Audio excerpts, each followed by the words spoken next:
The most dreaded season for students is now upon us. No, I'm not talking about the holidays. Rather, I'm referring to the season of final exams.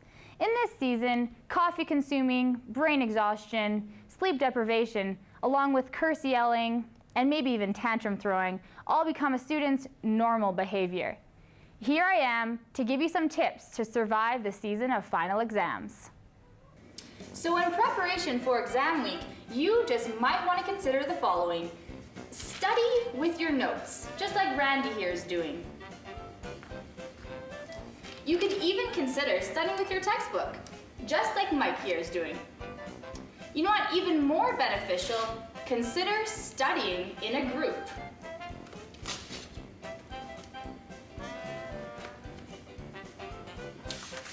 So maybe you're studying late into the night. But you know, remember what our mothers always told us. Get a good night's sleep the night before the exam and make sure to eat a healthy breakfast right when you wake up. So some healthy breakfast could include Nutella, maybe some beans. You also definitely want to include some multivitamins. And also some fruit might be great for extra energy. But you know, maybe all these good study habits aren't applicable to you. Maybe you don't fall into the category of an honest, respectful, and a student with integrity. So if that's the case, you just might want to listen up to our next tips. So let's say you didn't study for the exam because, well, maybe you were partying too hard the weekend before. Here are some tips of things you can do during the exam. Tip number 1, you can make friends with the people you're sitting beside so that you can glance over their tests, but make sure the professor doesn't see you. Hey buddy, how's it going? Are you alright? Did you study well?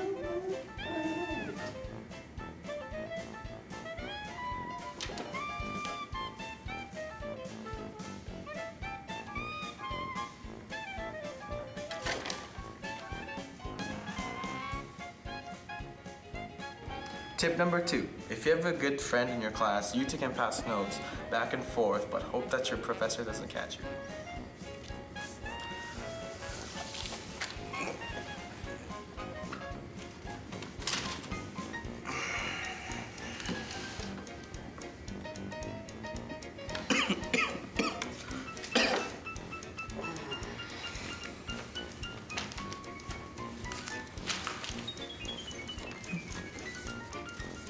Tip number 3, try writing notes on yourself that'll help you for the exam, such as on your palm or on your leg if you're wearing ripped up jeans.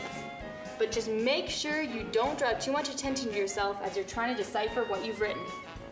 And also, make sure that the professor doesn't see you, because it might be hard to cover the evidence. Tip number 4, this one's for people who have great memories. Memorize the answers for the test if your friend has written it before you, but beware. Don't finish the test too early or the professor will smell your stealthiness.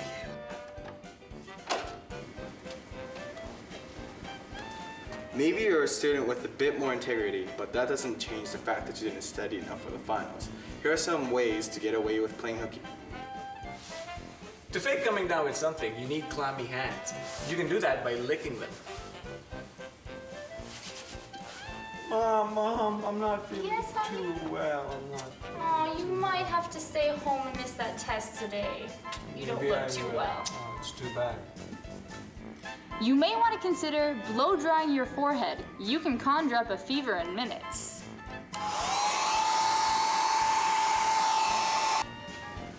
Another way to get away from writing your final is to come up with an illness that your professor probably doesn't know what it is. Yeah, I have costocongitis and I've been in a hospital on that day, so... I'm gonna have to see a doctor's note about that. Oh, doctor's note.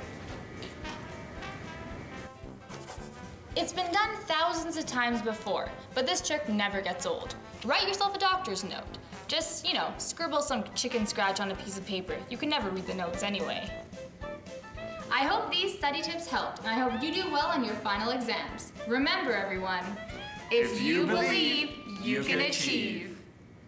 Side effects of actually using these tips may include the following: expulsion from university, a teacher yelling at you, mistrust from students in your class, an F on your test, or a really good grade.